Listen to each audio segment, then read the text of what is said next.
reka ngire ikintu mbabwira. Abantu bajyaga bahabwa inama n'itorero barimo barayihabwa n'abagore barimo gupanga gusenya ingo zabo. Mu gihe iki kintu mutararwana nacyo tuzahorana ibibazo hano ku rusengero. Ariko ubwo umusore nawe aho ari ibintu byose biba byaranze, sigaye dukora ubukwe, waba uri nk'ariya hanze abadiyakoni barabizi kundusha, ujya kubona ukabona pasiteri arimo aravuga ati ninde bafitanye ikibazo, hari umuntu bafitanye ikibazo hano, nawe ucecetse aceceke byiteka. Ariko hanze haba hari umugore arimo kuvuga ati nguyu umwana we muyampe cyangwa mujyane ku ruhimbi. Muri za nkuru mpimbano. Ubu dufite abadamu bakuze iwabo nta televiziyo bagira, ariko agira amahirwe ashaka umugabo w'umunyamafaranga cyangwa nawe arayabona. Bafite ibiteleviziyo by'ibifurate bakubita ku kibambasi ntumenye ikibambasi n'igiteleviziyo. Aricara rero akareba indirimbo za korari iminota 3 akumva arazihaze, kubitamo igifilime cy'Abahinde. Filime z'Abahinde rero buri minota 3 umugabo abahereza umugore w'ururabyo mu mwanya bamuheka. Ari kwa muganga umugabo nawe yarwaye, umugore bamushyiramo serumu n'umugabo bakayimushyiramo. Nyine ubona ari abantu bari kumwe, kugeza ubwo abadamu benshi barimo bararema abagabo bashaka mu maso yabo. Icyo ni ikigirwamana gikomeye kirimo guturuka mu biganiro no mu mafilime mwirirwa mureba. Ubu mufite ibindi mwazanye abafite amafaranga, ibyo bita za bride shower n'ibindi byose birimo kugenda biza. Umuntu arimo arajya kujya gushaka, bakamubwira bati twateganyije abadamu nka 4 bari bukugira inama kugira ngo uzashake neza. Mudamu wa mbere agahaguruka akabara kurebya akakubwira ngo umugabo n'umwana wundi wakubwira hangejeje akabaragiye. Wa kabiri akaza, umva umugabo wawe ni mwiza ariko cya gishiki cye kireba nabi, wakubwira aho bangeze ukabura bahanaguye. Undi akaza, mu nzu y'Imana mu rusengero jya ugenda gake, umuntu twaririmbanaga niwe wandoze, ubu maze imyaka 3 ntabyara kuva nakora ubukwe kubera umuntu twaririmbanaga. Uzi ubwenge abantu bo ku rusengero uzabirinde. Undi ati yego ubwo ndahanaguye. Yarangiza uwanyuma akaza ati rero umugabo wawe n'ubu udafite n'urukundo uzahimbahimbe urwo umwereka uguma n'uwo wakundaga, kuko ntawe ugira urukundo rubiri. Barangiza bati mwana wacu uzahaha uronke, wa undi wagwa igitekerezo gipfuye ati ubu bukwe nshyizemo 200,000, bagakoma amashyi. Umwana ukamukubita ati mama ndapfuye pfa ndacyabyara abandi, ubwo umubwiye ko ntacyo amaze. Twagize ikibazo cy'uko twakuze dukurira ku babyeyi batwangiriza amarangamutima. Mwabagore mwe mwabagabo mwe mubimenye, umuntu mubana mu rugo afite amarangamutima yangiritse akiri mutoya. Mu magambo make abantu benshi ni bisenzegeri, ni ukugenda ari amapiyesi. Aricyo nshimira Imana, hari igihe piyesi imwe igendana n'indi, imwe ikarinda indi kujegera, niko tubana buriya. Hari abantu benshi kizakubwira agaciro k'umugore uzahure n'umugabo wahukanye, uratangira ukamubwira uti harimo igishyimbo mu ryinyo. Akakubwira ati ko bitajyaga bimbaho. Kuko wapfuye amaso ntabwo ukibona, haba hari impamvu. Mu busore bwacu twahanganaga n'ingaruka z'ahahise. Hari abantu babaye abasore ntibigeze bagira amahirwe yo kwigurira ikoti. Kubera iki? Wagura ikoti ufite abana b'indaheka na papa wawe yagusigiye kandi ukabubarera umukuru urusha imyaka 2. Byasabye abantu ko bigira abasaza, abandi bigira abakecuru, basimbuka intera yo kuba umukobwa. Ibibazo byo mu miryango yacu byaradukurikiranye. Ubu uyu munsi aho kugira ngo dufate umwanya wo gutegura ubuzima bwacu neza, kuko aho twaciye nta kigenda, twitaye ku gucira inzira abana bacu kugira ngo batazaruha nk'uko natwe twarushye. Nta mwanya wo kwiyitaho, abantu barimo bararwana. Umuntu utaragize amahirwe yo kwiga arimo arashyira abana mu ishuri, ndetse akabashyira no mu ishuri rirengeje ubushobozi. Turimo turarwana no kugira ngo abadukomokaho batazamera nk'uko twabaye. Ariko ikibazo turimo kwibagirwa yuko imbere hagomba gutegurwa. None si ibi biraza kugenda gute? Yeremiya igice cya 9 umurongo wa 20. Nubwo aba bana turimo kubategurira ahazaza, turimo kubashakira amafaranga n'amashuri, hari intambwe mwirengagije, hari ikibazo gikomeye. Yeremiya 9:20, kuko urupfu rwuririye mu madirishya yacu rukinjira mu manyumba yacu, rwica abana bari hanze n'abasore bari mu nzira. Mu magambo make, hari impfu ebyiri, hari urupfu ruri mu rugo, hakaba n'urupfu ruri mu muhanda. Abana bawe ubona bagiye gupfa uruhe? Umuntu akicara, fata umwana we akamushyira mu rugo, yarangiza ati sinzakubona uvuye hanga ugiye ku rusengero muri jiya, ntuzajye muri mifemu, sinzakubonemo iki ku rusengero, ibyana by'ibirara hari bireba nk'ibijura. Cyo nagira ngo mbabwire ngiki, ni mwitonde. Umwana uramufata umwicazi wawe, umubuze kwegera abandi ku rusengero, ariko mu minsi mike uzabibona yuko no mu rugo iwawe hari urupfu rwinjiriye mu madirishya yawe. Cyo nashaka kubabwira ngiki, ntabwo twakuze neza, ntabwo twagize amahirwe yo kuvuka neza, ariko twagize amahirwe yo gushaka neza. Muri uko gushaka neza tugomba gushaka n'amahirwe yo gusaza neza. Gusaza neza ni iki rero? Nuko abagukomokaho bifuza yuko warama, nabo bakaramira iruhande rwawe, ukazabona abuzukuru. Hari amarangamutima yacu meza yapfuye tukiri bato. Ubu abantu benshi baraha bica amarangamutima y'utu twana duto tukiri aha. Njyewe nakuze mbona umwana, nyina agiye nko ku isoko, umwana agahita yumva nta mutekano afite kuba nyina atamuri hafi. Umwana akarira agakurikira nyina, ukajya kubona ukabona nyina aciye igiti cyiza, aramushishuye akamusubiza mu rugo. Umwana akavuga ati ubwo mama ncitse ntacyo, ndarwariza kuri papa. Ise yajya gusohoka, umwana agafata ipantaro, ise akazamura iva akamutikura ivi ryiza, sigara aha. Ariko najya mbabwira, ubwo umwana nagera mu myaka 18 atakikubara nka so na nyoko, uzabara ngo umwana ni mubi. Hari amarangamutima y'abana murimo ndashimira rero icyiciro cy'ngo muri uyu mugoroba, Imana ibaha umugisha. Reka nsaba abizera mwese mujye ejuru, ngiye kubihera ikizami. Buriya kugira ibibazo ntugire aho bitura ni ikibazo. Hari abantu benshi bari aha ngaha benda gushwanyuka, ariko ngiye kubereka ahantu uko uraririmbana imbaraga aho hantu, biragaragaza ko koko kurushya ushaka gutura ibibazo byawe aho hantu. Kandi iteraniro niriza gusoza, umuntu agatahana umunaniro we n'ibi byari bimuremereye, si uko Imana irabitohereje imbaraga zayo zibohora mu iteraniro, kuko no mu ndirimbo bamaze kuririmba Imana yagize icyo ikora muri twe kandi turi bazima. Ni indirimbo ya 229, muraza kuririmba nk'abadiveni. Nabonye Imana yatwereje n'abashyitsi badasanzwe ari abadivantiste, ariko kuko nabo bifuza kuzajya mu ijuru bakarebana na Yesu amaso ku maso, ubwo nabo barategereje, bategereje Yesu. Ndabeshya se? Imana namwe ibaha umugisha. Uri kubanga bw'ibyuma nadushyirireho umuziki tugiye kuririmba. Ubu nibwo ngiye kumenya ko Kabeza muririmba.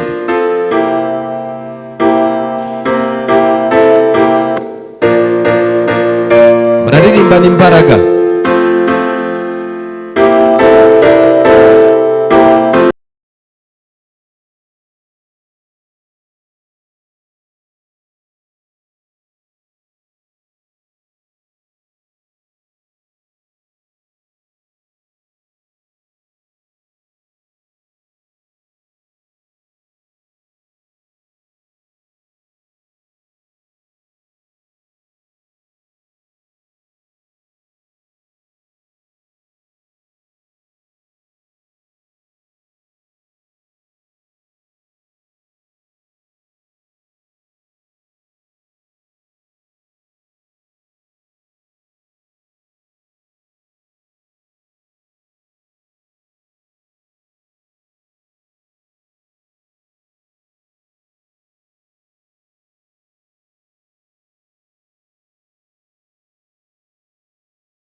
Karufari,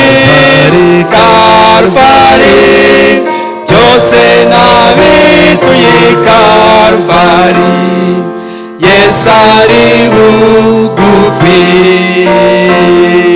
mutima babaye cyane, humura witinya, urutoki gutya byose nabituye Karufari, Yesu ari bugufi, byose nabituye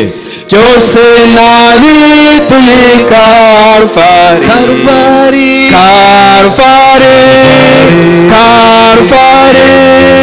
byose nabituye Karufari, Yesu ari bugufi. Dusenge. Witeka Mana nziza, izina ryawe rihabwa icyubahiro. Dufite ibintu byinshi twikoreye. Hari abantu benshi bikoreye uburwayi, abandi bikoreye ibigeragezo n'amakuba, abandi bikoreye ubukene no guteshwa agaciro, abandi bikoreye impungenge n'amakenga y'ahazaza kuko babona imbere batahareba. Ariko abakugeza imbere ibyo bintu byose babitura i Karuvali. Abaremerewe n'ibyaha bahishe mu mitima, wateguye Karuvali kugira ngo tubashe kugenda tubohotse. Muri uyu mwanya ngwino ubane natwe, wabanye natwe mu ndirimbo zabanje, kandi abafite amatwi yumva icyo umwuka abwira itorero bumvise ijwi ryawe. N'ubundi tugiye gukomereza mu ijambo ryawe, unyambike imbaraga kugira ngo ninkomeza nkomerane na bagenzi banjye. Tubisabye mu izina rya Yesu, amen. Muri uyu mugoroba tugiye kwigana icyigisho cyiza gifite insanganyamatsiko ivuga ngo gusaza neza tudasazanya. Gusaza neza tutagize gute? Sigaye uhura n'umudamu mukaganira ukamubaza uti se amakuru yanyu ni meza, akakubwira ati kutambajije amakuru ya mugenzi wawe. Ubwo abakubwira umugabo we, warangiza ukamubwira uti se bimeze gute? Ati ubu turi kubisazi. Uzamubwire ngo iwacu ntago babyaye imbwa nzamwahagiza nzamufata mu ijosi. Ugahita wibaza abantu muherukana babana mu rusengero none babanye kuki? Kubisazi. Muri ino minsi iyo urebye wagira ngo abagabo n'abagore bahawe ikiraka cyo gusazishanya mu buryo bwihuse. Hura n'umuntu yambaraga akaberwa akanisiga, ugakubitana nawe mu mezi nk'atanu. Umuntu ukoze ubukwe hashize umwaka, amagufa ye mu mugongo y'umudamu yaje, umugabo we asigaye agenda ipantaro ajya kuzigabanyisha ubunini ugira ngo baribeshye. Ariko mwaganira akakubwira ati ngewe rero nsigaye numva nibera nk'ahantu nk'ikuzimu, numva ntaza ahantu ubu n'ubu ngubu dusuzanyije nshobora kuzabyibagirwa. Kibaza ni igiki kirimo kubitera? Ariko nabonye amagambo afite imbaraga. Ni amagambo avuga ngo tuzabana dukize cyangwa tugize gute? Pega amagambo akakaye we. Buriya najya mbabwire ngo kubana n'umugabo mukize birakunda. Imodoka zihari uri umumama umwe utora izo ugendamo biroroshye. Ariko birakomeye kuba uri umumama ufite isura nziza, nta modoka ufite yo guhitamo uretse guhitamo umumotari ufite kasike nziza.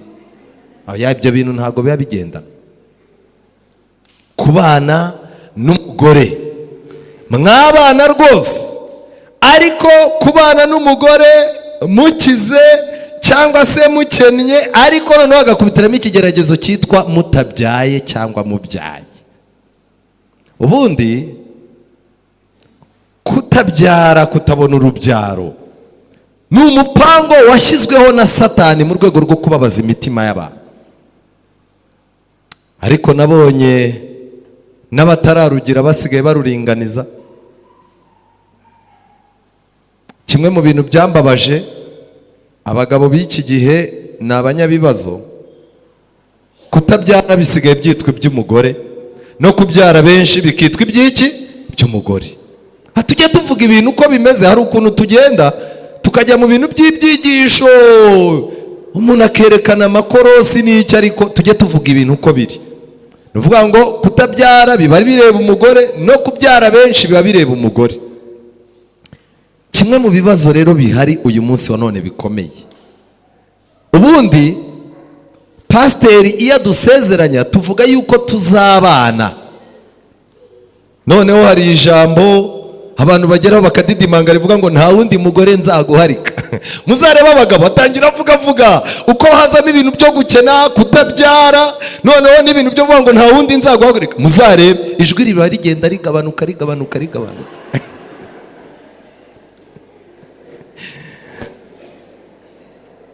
Kariya gapapuro kararemereye cyane.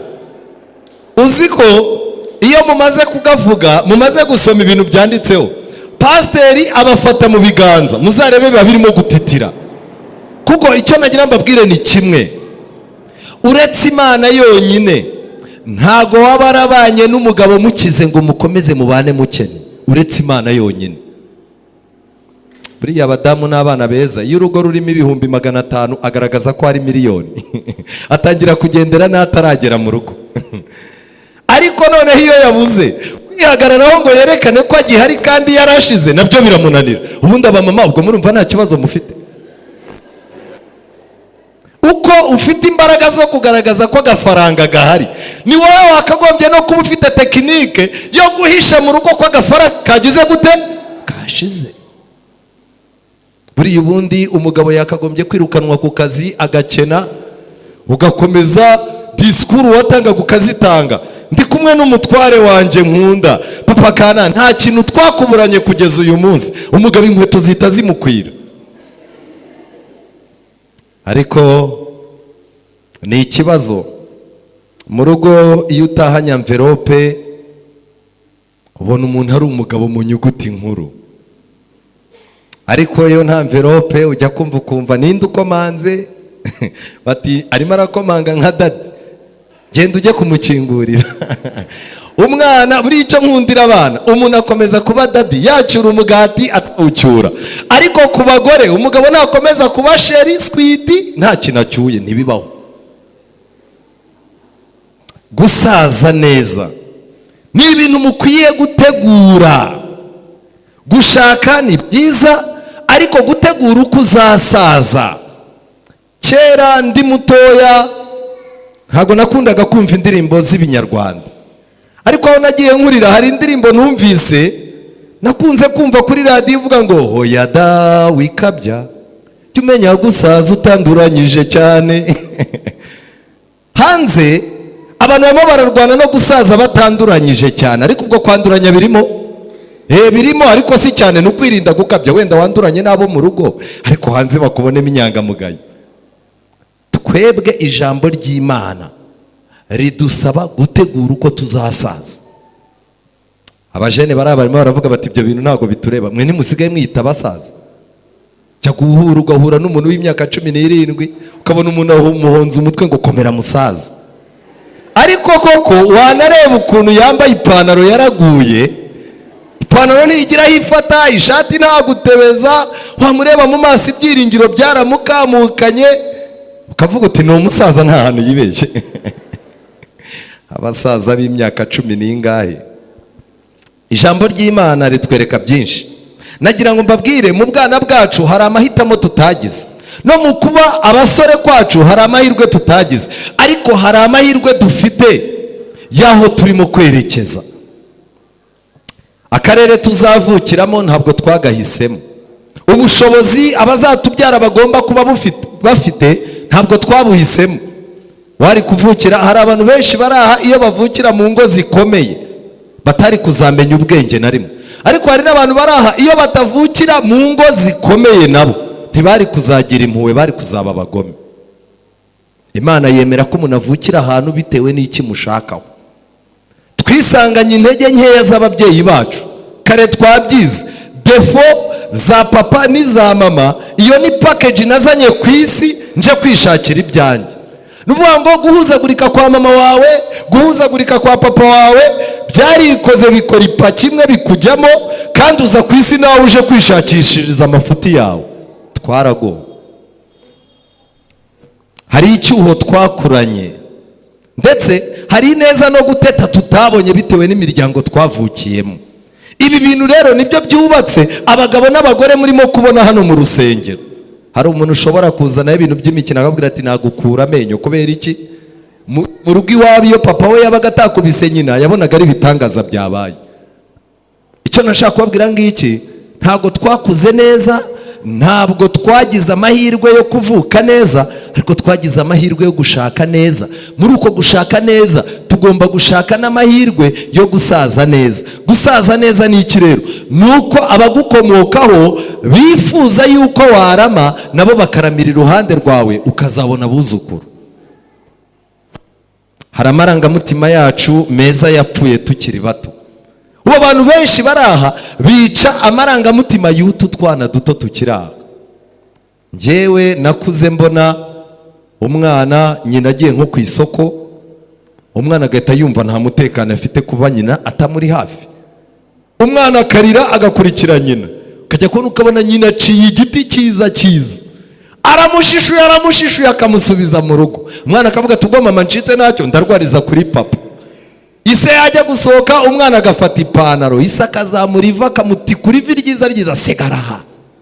Ariko najya mbabwira, ubwo umwana nagera mu myaka 18 atakikubara nka so na nyoko, uzabara ngo umwana ni mubi. Hari amarangamutima y'abana murimo kwica. Umwana ukamukubita ati mama ndapfuye, pfa ndacyabyara abandi. Ubwo umubwiye ko ntacyo amaze. Twagize ikibazo cy'uko twakuze dukurira ku babyeyi batwangiriza amarangamutima. Mwabagore mwe, mwabagabo mwe, mubimenye, umuntu mubana mu rugo afite amarangamutima yangiritse akiri mutoya. Mu magambo make, abantu benshi ni bisenzegeri, ni ukugenda ari amapiyesi. Aricyo nshimira Imana, hari igihe piyesi imwe igendana n'iyindi, imwe ikarinda indi kujegera. Niko tubana buriya. Hari abantu benshi kizakubwira agaciro k'umugore, uzahure n'umugabo wahukanye. Uratangira ukamubwira uti harimo igishyimbo mu ryinyo. Akakubwira ati ko bitajyaga bimbaho. Kuko wapfuye amaso ntabwo ukibona. Haba hari impamvu. Mu busore bwacu twahanganaga n'ingaruka z'ahahise. Hari abantu babaye abasore ntibigeze bagira amahirwe yo kwigurira ikoti. Kubera iki? Wagura ikoti ufite abana b'indaheka na papa wawe yagusigiye kandi ukabubarera umukuru urusha imyaka 2. Byasabye abantu ko bigira abasaza, abandi bigira abakecuru, basimbuka intera yo kuba umukobwa. Ibibazo byo mu miryango yacu byaradukurikiranye. Ubu uyu munsi aho kugira ngo dufate umwanya wo gutegura ubuzima bwacu neza, kuko aho twaciye nta kigenda, twitaye ku gucira inzira abana bacu kugira ngo batazaruha nk'uko natwe twarushye. Nta mwanya wo kwiyitaho, abantu barimo bararwana. Umuntu utaragize amahirwe yo kwiga arimo arashyira abana mu ishuri, ndetse akabashyira no mu ishuri rirengeje ubushobozi. Turimo turarwana no kugira ngo abadukomokaho batazamera nk'uko twabaye. Ariko ikibazo turimo kwibagirwa yuko imbere hagomba gutegurwa. None si ibi biraza kugenda gute? Yeremiya igice cya 9 umurongo wa 20. Nubwo aba bana turimo kubategurira ahazaza, turimo kubashakira amafaranga n'amashuri, hari intambwe mwirengagije, hari ikibazo gikomeye. Yeremiya 9:20, kuko urupfu rwuririye mu madirishya yacu rukinjira mu manyumba yacu, rwica abana bari hanze n'abasore bari mu nzira. Mu magambo make, hari impfu ebyiri. Hari urupfu ruri mu rugo, hakaba n'urupfu ruri mu muhanda. Abana bawe ubona bagiye gupfa uruhe? Umuntu akicara, fata umwana we akamushyira mu rugo, yarangiza ati sinzakubona uvuye hangu ugiye ku rusengero muri jiya, ntuzajye muri mifemu, sinzakubonemo iki ku rusengero abibyana by'ibirara, hari bireba nk'ibijura. Cyo nagira ngo mbabwire ngiki, ni mwitonde.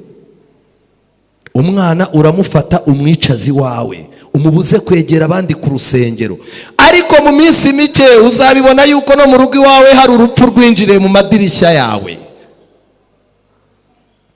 Hari ibintu bibiri mugomba gukora.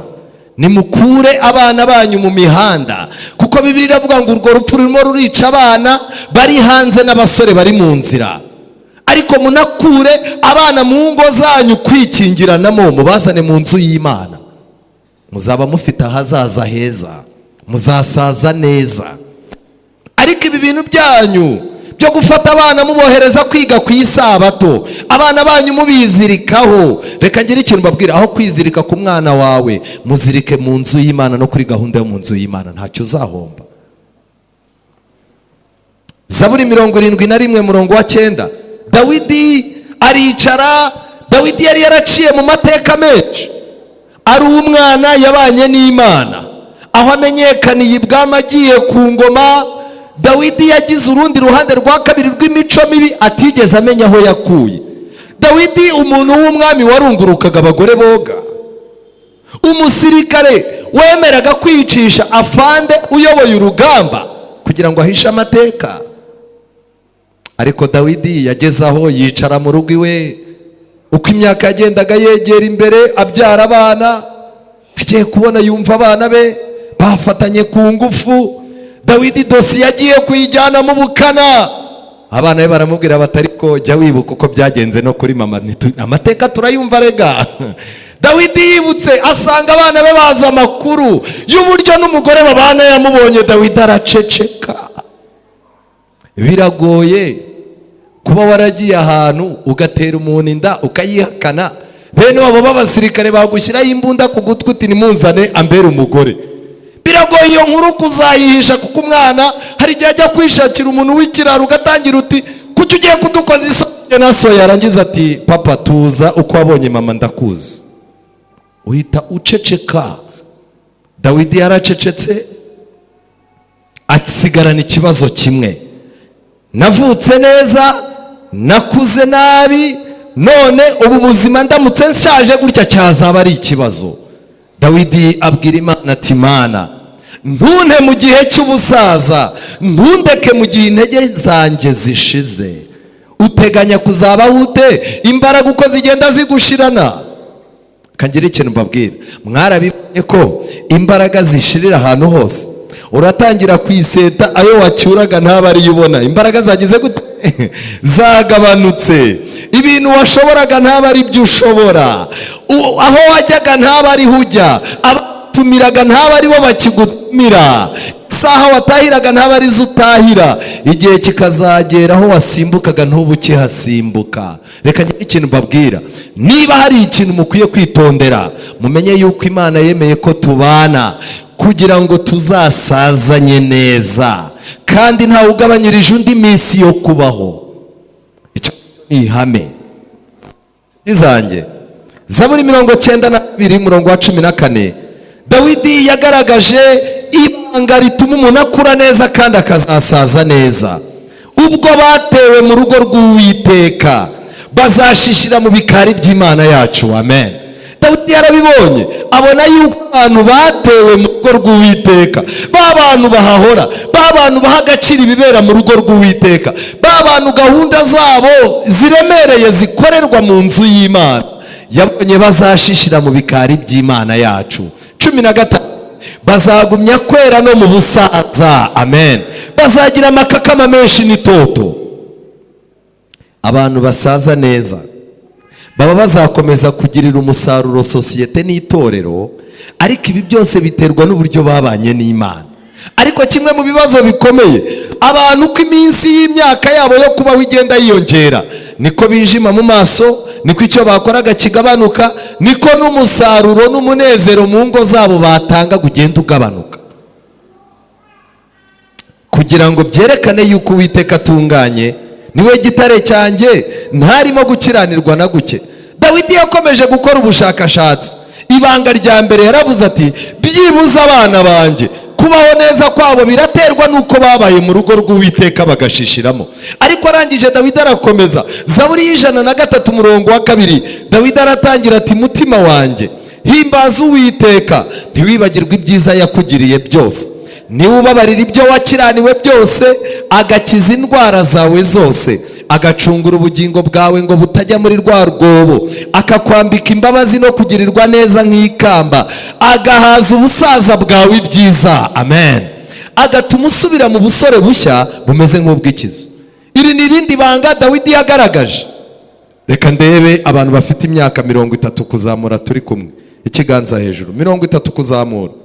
Yego, hari abantu bashizanga bashaka gukomeza kwitwa muri 10 n'ingaye. Murakoze. Dawidi yagaragaje ibintu bituma umuntu adasaza neza. Icyambere, kwibagirwa ibyiza byahise wakorewe. Iyo wibagiwe ibyiza byiza Imana yagukoreye n'ibyo abantu bagukoreye, uhaga abantu ugahaga n'Imana, usaza nabi. Cya kabiri, kuba hari ibyo utababariwe. Niba hari ikintu kimanura umuntu gukora icyaha, warangiza ukagihisha umugabo wawe, ukagihisha umugore wawe, ndagira ngo mubwire ngo uragenda ukananuka, umugore agateka wapi, ibintu byose bikanga. Kubera iki? Bibiliya iravuga ngo uhisha ibicumuro bye ntazagubwa neza. Impamvu mu miryango yacu ibintu bitagenda, dufite ibintu twahishanye. Umudamu wawe akaguhisha ibintu, ariko yaba arimo gutukana n'umuntu akavuga ati reka nkubwire sindakabati, hari ubwo haba harimo ubwenge. Icya gatatu gituma abantu basaza nabi, indwara. Hari indwara zirimo gukomoka ku bintu twishyizemo byo guhiga amafaranga tukabura umwanya wo kuyarya, guhiga ubuzima tukibagirwa uwabuduhaye, kubaho turi abantu b'abakarasi, abantu bose babaye nk'abakarasi, no kubona umwanya wo kwitekerezaho. Abantu basigaye bawubona ari uko akaguru kamanitse muri CHK. Imana irashaka kubona umwanya wo kwitekerezaho buri cyumweru, ngaka akamaro k'isabato. Ingo zacu zirimo zirabamo indiri y'indwara kubera ko nta mwuka mwiza winjira. Amadirishya yo kugirira neza abantu twarayafunze, amadirishya yo kwitura batugiriye neza, ayo madirishya twarayafunze. Kubw'ibyo rero nta muyaga winjira, ntitubasha guhumeka. Icya kane ni ukubaho wicukurira cyangwa se ujya ku rwobo. Dawidi yagaragaje yuko agacungura ubugingo bwawe ngo butajya muri rwa rwobo. Bisobanuye iki? Imbere y'umuntu wawe hari ikintu cyamuhitana uretse Imana yonyine imurinda. Ku bantu b'Imana bubatse ingo, Imana irimo irabongerera amakenga. Ako wari uzi ko hari igihe uvuga ukagira ngo urarashe? Hari ijambo uvuga, umugore wawe akajya mu bitaro kwa muganga bagashyiramo serumu. Mu magambo make ntabwo uba wavuze, uba wagize gute? Uba waraje. Nimumbwire niba umuntu ashobora kuvuga karaza, urasa umugore wawe cyangwa umugore we urasa umugabo wawe inshuro zingahe ku munsi? Ikindi ni ukutagira imbabazi. Umuntu utagira imbabazi ntashobora kuzazigirirwa. Icya gatandatu ni ukutagirirwa neza. Nshuti zanjye, iyo umuntu azi kugirira neza abantu ariko ntibayimugirire, ageraho nawe akababara, akaba umurakare, kandi kuba umurakare bigabanya iminsi yo kubaho. Dawidi ikintu cya karindwi yavuze, yagaragaje kutabona ibyiza mu gihe werekeza mu busaza. Uko umuntu agenda asaza, uko arushaho kugenda abona abantu batamwitayeho, ku rusengero ntawe umuhamagara, ntawe ushimira imyaka yamaze ari umupasitoro, mu rugo abantu barimo kuvuga bati urukwavu rushaje bagira gute? Bararurya. Kuri radiyo, kuri televiziyo wajya kubona ukabona abantu b'abasazamo barafata nk'abantu bataye umutwe. Umuntu ushaka kwerekana umuntu televiziyo yafashe yasinze akerekana agasaza, abantu baricara bakabona imbere yabo ni habi gusa. Ariko ikintu nkunda cyane, hari icyo Imana ikora. Yosuwa 14:10, umugabo witwa Kalebu. Kalebu uyu izina rye risobanura imbwa. Kalebu yinjiye mu muryango wa Isiraheli atari kavukire wabo, ariko Imana yarebye ubwuzu afitiye umurimo. Mu gihe batoranyaga abantu b'intwari bagomba kujya gutata, Kalebu yaratoranyijwe, atoranywa kubera kuraje yagiraga n'ubwuzu, ntabwo yatoranyirijwe kubera kwazwe. Kalebu rero aragenda, Imana imusezeranira kuzamuha imbaraga. Nimureba muri Bibiliya zanyu, nuko Kalebu arongera aravuga ati, kandi dore Uwiteka yatumye mara iyi myaka 45 nk'uko yavuze, uhereye igihe Uwiteka yabibwiriye Mose, Abisirayeli bakizerera mu butayu. None dore uyu munsi nshyikije imyaka 85, ubu ndacyafite imbaraga nk'uko nari nzifite urya munsi Mose yanyoherejeyo. Uko imbaraga zanjye zameraga ku rugamba ntabara ngatabarukana, n'ubu niko zikiri. Amen. Iri ni ibanga. ku bantu biteguye kujyamo ngo bafashe sosiyete. Abantu bari aha ngaha ariko bumva bakeneye gukiza imitima. Ibanga Imana ikora, abantu bafite umutima nk'uwa Kalebu, w'uko Imana itasuzugurwa, itorero ryayo n'inzu yayo bitasuzugurwa. Icyo Imana ikora ni kimwe, imyaka yabo ubona igenda, Imana ntibuze imvi kuza, ariko hari ikintu ikora. Imbaraga bari bafite Imana ntiyemera yuko umubiri uzikoraho. Amen. Hano imbere yanjye hari abantu nzi mu myaka 15 uko bazindukaga, uko bakoraga bashishikara mu nzu y'Imana, ubu niko bameze. Ndabasabiriza imbaraga mu izina rya Yesu. Abamama baraha, imbaraga wakoresheje mu myaka 20 ishize Imana izigukomereze. Ariko ikibazo muri no minsi urimo urashyira umwana mu ishuri ryiza, iryo shuri rikakumaramo imbaraga z'umubiri, iz'ibitekerezo n'iz'umwuka, kugeza ubwo umuntu aba ari ku rusengero ukabona arasohotse, ukagira ngo wenda agiye kugira wenda nk'ikindi akora, agafata telefone aro akana nohereje kabagezeho, nakohereje na moto. Urinde tuvugana? Ni mama wako, twe tuba twagiye gusenga ariko amafaranga dutangaho ni menshi, ntago namwirirwa namwicaranye. Uzabibona. Kohereza umwana ku isabato nawe ngura aha ngaha, ndagira ngo nkubwire ngo we azarangiza amashuri afite ubwenge bwitwa buke cyane, buri ku rwego ruciriritse, ku buryo wowe utaranakandagiye mu ishuri uzarusha umwana wawe ubwenge. Nuko bimeze, iby'Imana nta mikino ibamo. Ariko reka nifatire urugero ku wundi muntu, Samweli aricaye, abantu bisabiye umwami, Samweli aramubahaye, abantu barigaragambya baka umwami n'ibiki byose. Ariko ikibazo cyabiteye ibi bintu ni ikihe? Samweli amaze gusaza agira abahungu be abacamanza b'Abisiraheli. Imfura ye yitwaga Yoweli, n'uw'ubuheta yitwaga Biya, bari abacamanza b'i Berisheba. Murabyumva, Samweli yagiye kuva aravuga tuko biri kose aba bana banjye nta kintu batambonyeho, reka mbashyire mu nshingano, bazagenda bakurira mu nshingano. Ariko abahungu be ntibagendanaga ingeso nk'ize, ahubwo bakiyobagiriza gukunda ibintu, bagahongerwa, bagaca urwa kibera. Nuko abakuru b'Abisiraheli bose bahera ko baraterana, basanga Samweli Rama, baramubwira bati dore uri umusaza kandi abahungu bawe ntibagendana ingeso nk'izawe. Ikibazo gikomeye, uzi kubyara umwana ntagire imico byibuze n'akantu kamwe kawe. Umwana akaba ni umukobwa warabaye umudiyakonikazi wenda mukuru, ariko akantu kazima kose abandi wabagiriye inama, ariko ukabona uwawe nta kintu namba yerekana. Abantu bakazaza baza batumva rero ntago tugupinga rwose, ntacyo utakoze ariko nta mwana ufite. Samweli arangije aravuga ati rero abana nubwo babaye babi hari icyo ngomba gukomeza. Abana bambanye babi nta kintu ntakoze, Imana yo mu ijuru irabizi, ngomba gukomeza umwimerere wanjye. Icyo yakoze ni iki? Igitabo cya mbere cya Samweli 12 umurongo wa 2.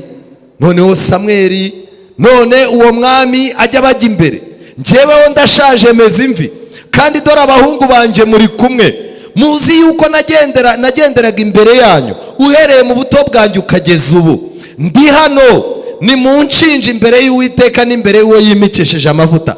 Mbese hari uwo nanyaze inka ye cyangwa hari uwo nanyaze indogobe ye? Ninde nariganyije ibye? Ninde nahase cyangwa ninde natse impongano ikampuma amaso ngo mbibarihe? Umuntu ushaje neza n'uyu nguyu. Aricara akavuga ati murabizi nakuri imbere yanyu mwese nta muntu utanze, narabayoboye, Imana niyo ntanzeho umugabo. Ninde muntu uri aha ngaha nigeze nesha umutwe?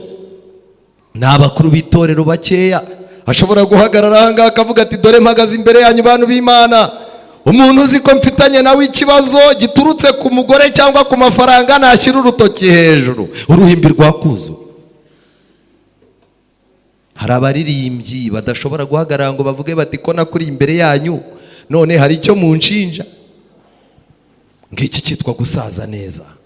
Gusaza neza ni ukuba Imana ari umugabo yuko icyo yagombaga gukora muri we wayemereye ikagikora.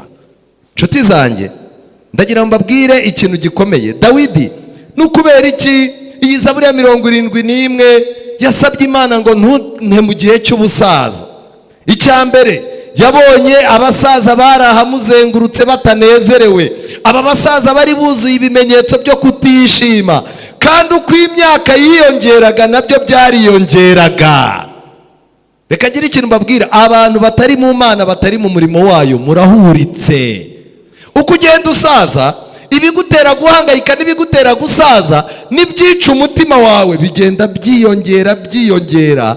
Kandi Satani mu gihe abandi baba barimo kureba yuko ubwami bw'Imana bwegereje, wowe Satani abakwereka ko finali yose ari imva. Icya kabiri, ishyari ry'abo basaza no kutihangana no kurakara nabyo byakuraga nk'uko bakuraga. Ruvuga ngo uko bakuraga, itiku naryo ryagiraga gute? Satani ni umugome. Uzi kujya kubona ukabona umukecuru wawe arakwanze ngo ntiwazanye bombo.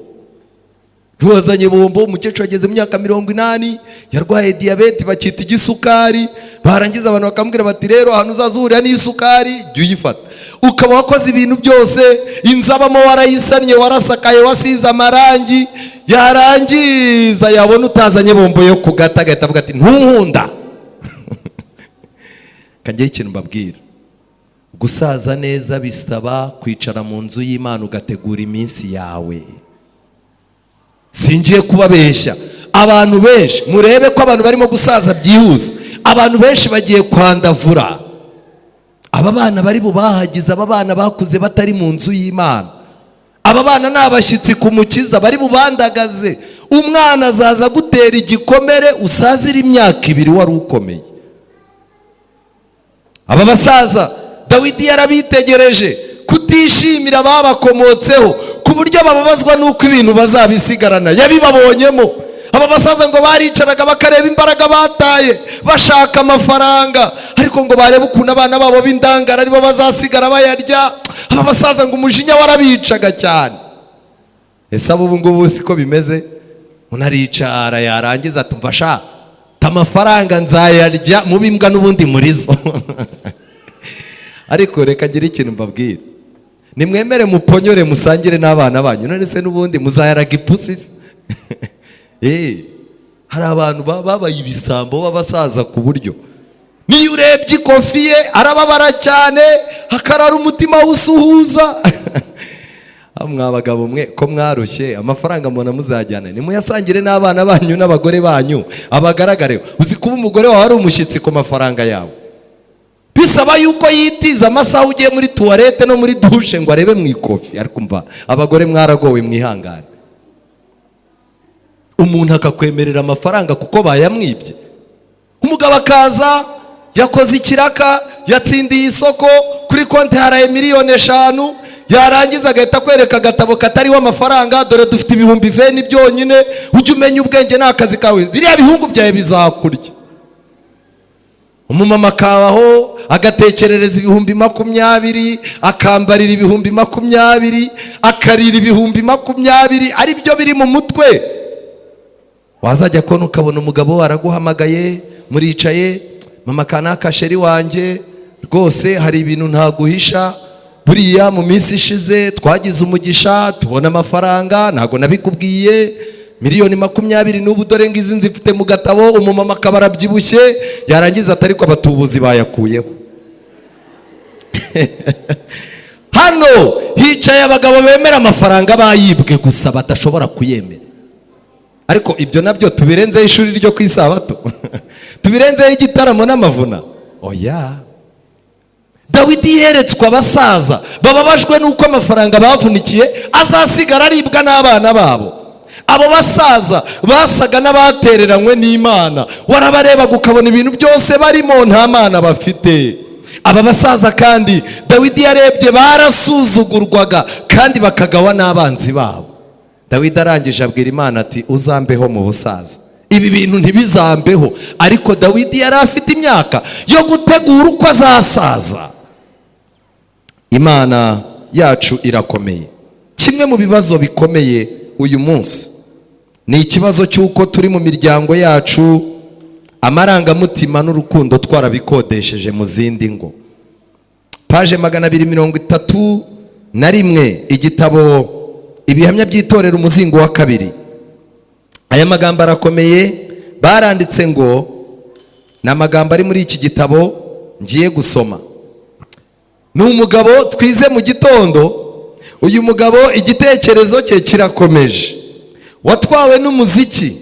Ibi byahaye uburyo abagore batagira amakenga kandi ntibabe abanyabwenge, maze bakubitsa amabanga y'ibibazo byabo.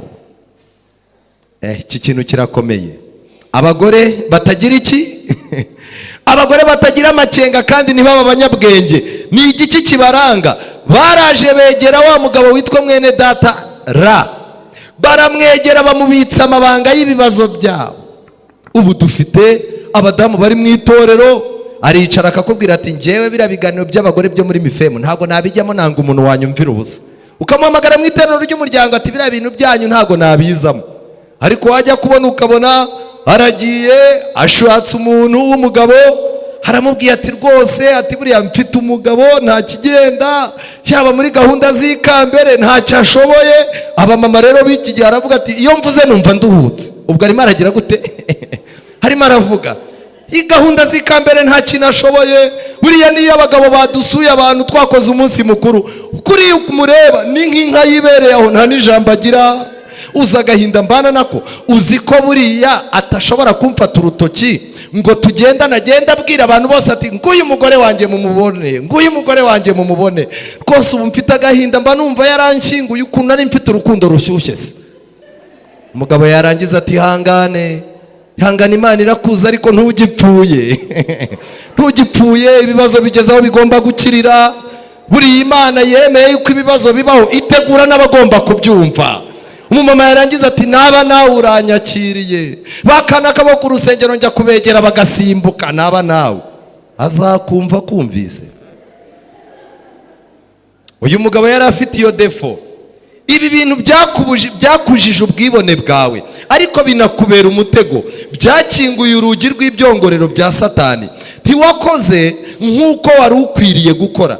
Nta burenganzira wari ufite bwo kumva iby'imiryango wabwiwe. Wa mugabo we, nta burenganzira wari ufite bwo gutega amatwi ibibazo by'imiryango y'abandi. Tugira abantu bigize abanyamakuru ku rusengero, ku buryo uza nyamuca kuriye ijisho ukumva umama kujyanye ku ruhande, yo toka Satani kwa jina la Yesu. Iyi ni ingumi ni igiki? Arimo arashaka amakuru yo kumenya ko umugabo yagukubise mu cyumweru. Hari abantu reka mbabwire, ntimureba ku itorero riduha udutabo tw'amakuru y'ahandi. Aramutse abuze ugahagurutsa abadamu bayavuga baba bayazi. Hari n'abagabo baba bayazi rwose. Kimwe mu bintu bikomeye, nta burenganzira wari ufite bwo kumva by'imiryango wabwiwe. Ayo makuru yononye ubwenge bwawe. Abagabo mbabwiza ukuri, hari abapasitoro njya nshima cyane. Umudamu aza akamubwira ati pastor mfite ikibazo cyenda kunsandaza. Umugore pastor arangiza ati rero buriya abantu b'Imana barafashanya. Hari undi muntu w'Imana nanjye nemera ujye umfasha gusengera abantu, wankundira tukazaba turi kumwe. Yarangiza agahita ahamagara umukuru w'itorero mukuru, wajya kwisanga ukisanga muri kumwe.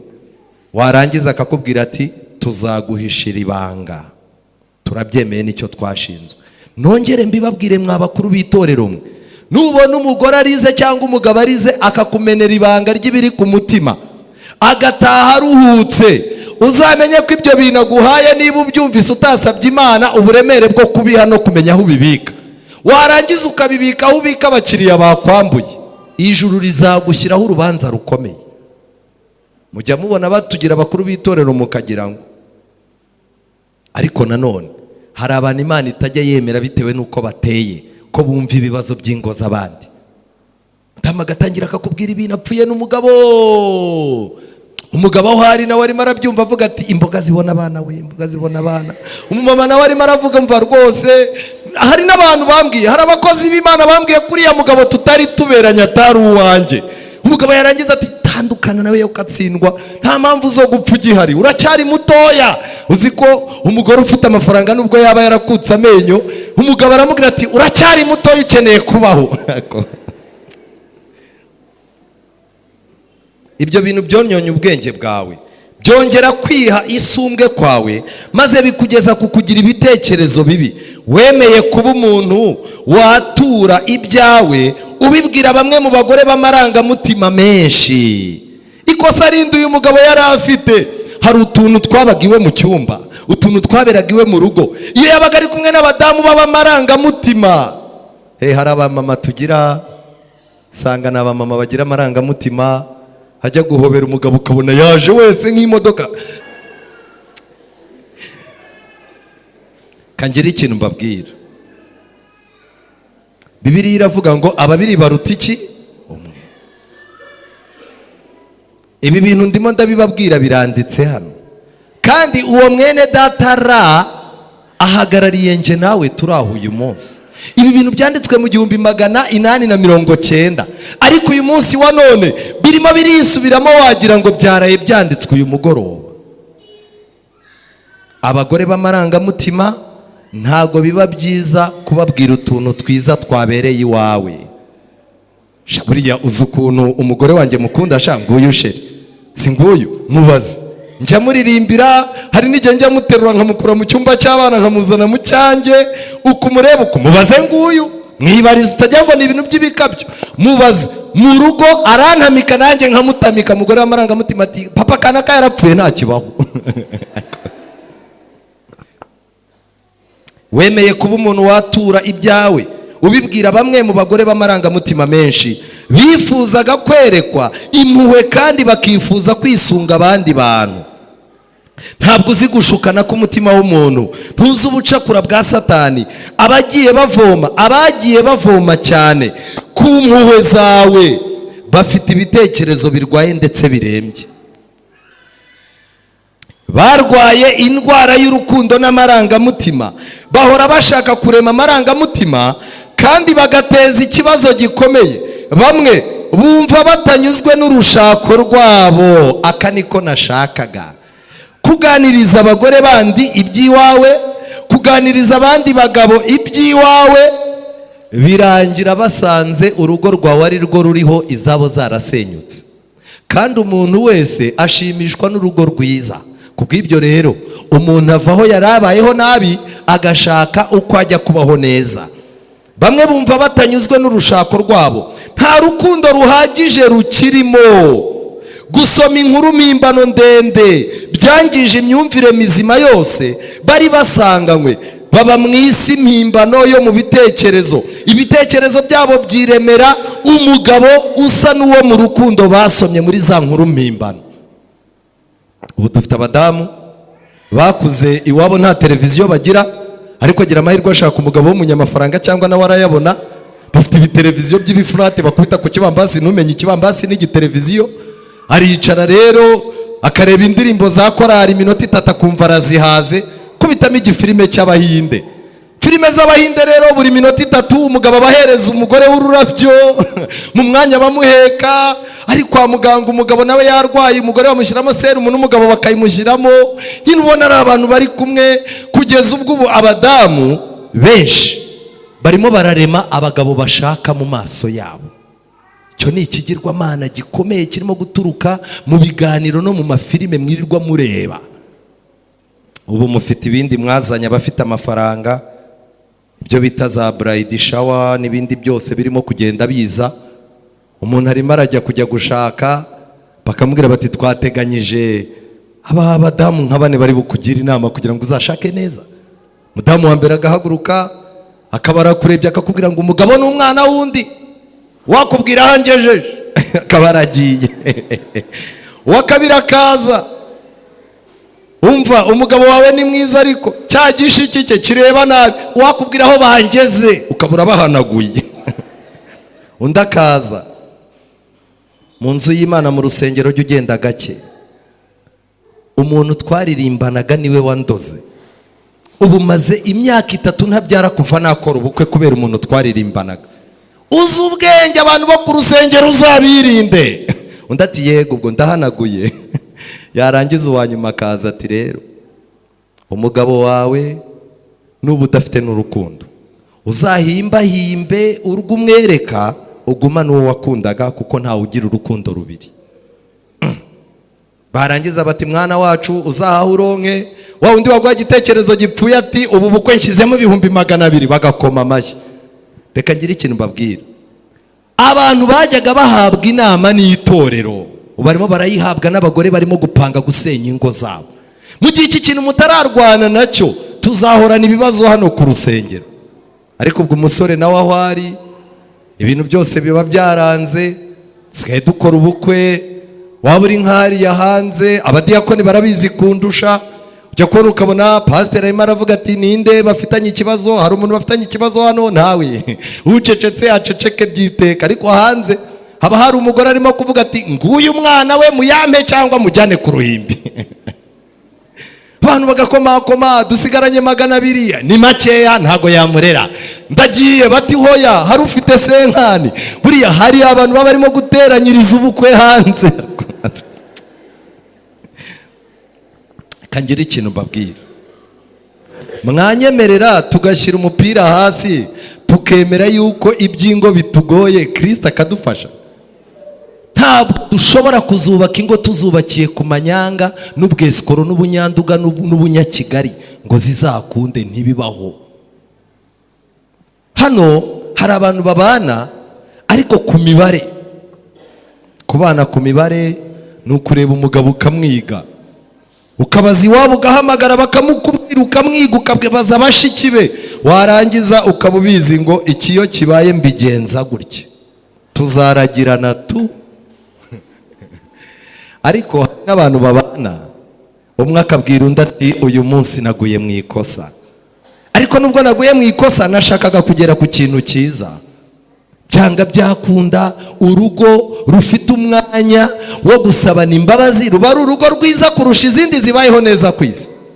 Ariko ubwo mwambaza muti se urugo rw'umubwiriza, umukuru w'itorero, umurayiki, namwe mujya mugira umwanya wo gukora amafuti no gusabana imbabazi? Yego, ko turi mu isi. Ariko reka ndebe, ase ndabivuga ngo ikira ninshyira urutoki hejuru, hari abanyamakuru baba baje gushaka inkuru zo mu zindi ngo. Ndashaka kureba umuntu wubatse uzi yuko mu rugo iwe yigeze agirana umwanya n'uwo bashakanye basabana imbabazi, umwe yarakaje undi cyangwa n'undi yarakaje undi. Abo bantu bemeza yuko ibyo bintu byababayeho babishaka, n'abaribo bishyirira urutoki hejuru gutya. Yego rata, Imana iguha umugisha. Hari n'abihagazeho bataragira ibyo bihe. Yego, Imana ibaha umugisha. Uko mubizi, hariya mu majyaruguru haba ibirunga. Katwerekere ku musozo. Mu majyaruguru haba ibirunga.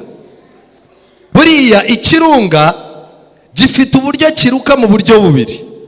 Hari ukuruka kikarukira hejuru, hakaba no guturika mu mpande. Guturika mu mpande rero abantu ntibabimenya, babona ubushyuhe bwacyo gusa. Ariko iyo giturikiye hejuru gitwikira umujyi ucyegereye n'abantu bagapfa bagashira.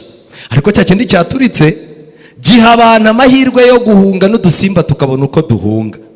Rero aho kugira ngo ibintu by'urugo rwawe bizaturike bijya kuri YouTube, ubu hagezweho abagore bo kuri YouTube bazi kuvuga. Umugore aragenda akajya ahantu agatanga amafaranga, bakamusiga ingoyi, bagaconga inzara, bagacomekamo izindi, bakamusiga, bakamwambika neza, yarangiza agahamagara umukameramani ati ngwino mbishyire ku mugaragaro.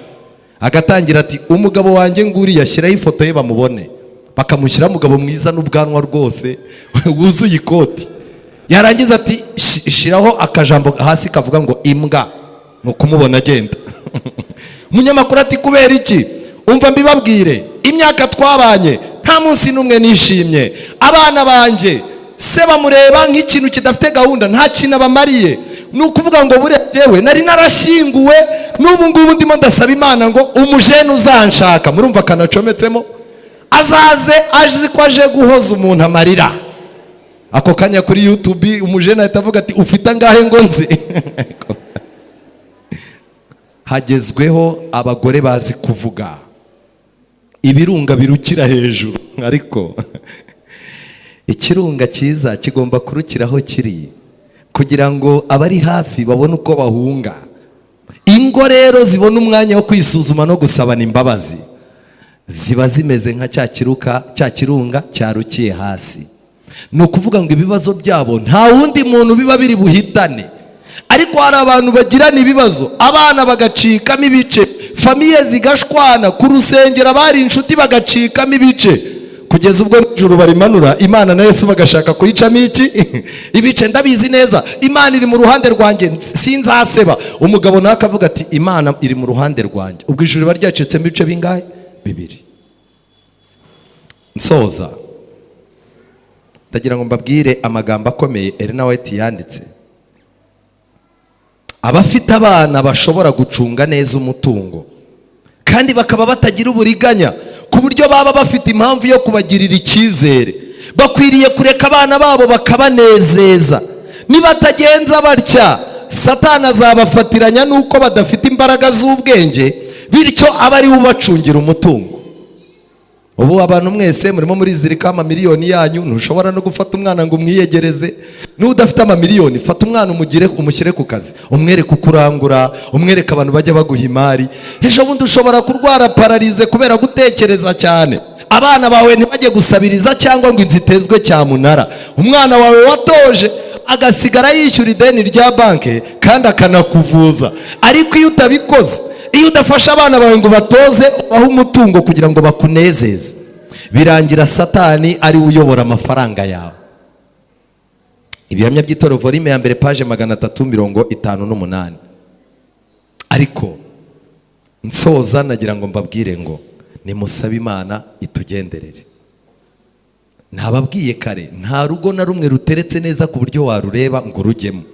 Hari ukuntu kera wajyaga gushaka ukajya kugisha inama umuntu, wagerayo usanga ikirunga cyawo cyarukiye hejuru, sanga umugabo yasiritse, yarangiza ukamubwira uti narinje warambwiye ngo ninjya gukora ubukwe nzakwegera, rangiza ati bivemo ni umwaka gusa ni imiserero.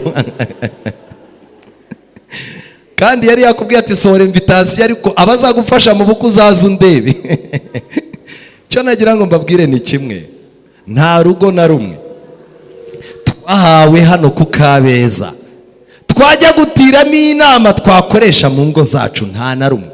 Nta mumama n'umwe uri ku rwego rwiza ku buryo abagore bose twabasaba yuko guturuka mu gitondo bigana ibyo akora, nta n'umwe. Tugere ikirenge mu cya Kristo kuko nibwo tuzagera iyo tujya. Imana ibaha umugisha. Basore muri aha ngaha, ikibuga kiri imbere yanyu, mwe mufite ibyago, mufite amarangamutima menshi, ariko ubwenge bwo kureba kure nta buhari. Cyokoze ubwenge bw'ubucakura bwo turabufite. Ariko icyo mbabwire ngiki, ibi bintu biba bibera mu nzu y'Imana, abamarayika bandika ko mwabyumvisha. Nuramuka waburiwe nk'uko ukazagira urugo rubi, uzabimenye yuko ntacyo uzireguza, kuko wowe Imana yaguhannye utarajyayo. Mu gihe hari abandi bicaye aha barimo guhanwa bagize gute? Bavuyeyo. Mu ijuru hari Imana, ntukemere ko ibibazo byawe bikwibagiza kureba mu ijuru. Kandi ndagira mbabwire ngo Imana ifite gahunda nziza ku miryango yacu, yaba ibyo kurya, yaba ibyo kwambara, yaba hazaza h'imiryango yacu. Icara ubwire Yesu ngo kuva uyu munsi nkoze privatisation. Privatisation ni iki? Kwegurira urugo abagize gute? Bikorera ku giti cyawe. Ntugire undi mugabo uruha, ntugire undi mugore uruha. Ubwire Yesu uti kuva uyu munsi naragerageje imyaka 8, naragerageje, nararakaye, nahekenya amenyo biranga, umunsi umwe urushyi narugaruriye ku itama ry'umugore ngo mukange, ntiyakangika, abana ndavuga ntibumve, ibiki byose. Kuva uyu munsi, iyi tariki ya 10 ukwezi kwa 12, ibi bintu ngize amahirwe yo kubimenya. Yesu, urugo ndarukweguriye, uhita usinya munsi. Nirugucanga ntago bibaho, nta muntu weguriye urugo rwe Yesu ngo byange, nta numwe. Urugo rwanyu murwegurire Yesu, abaho icyo mugomba gukoramo mu izina rya Yesu.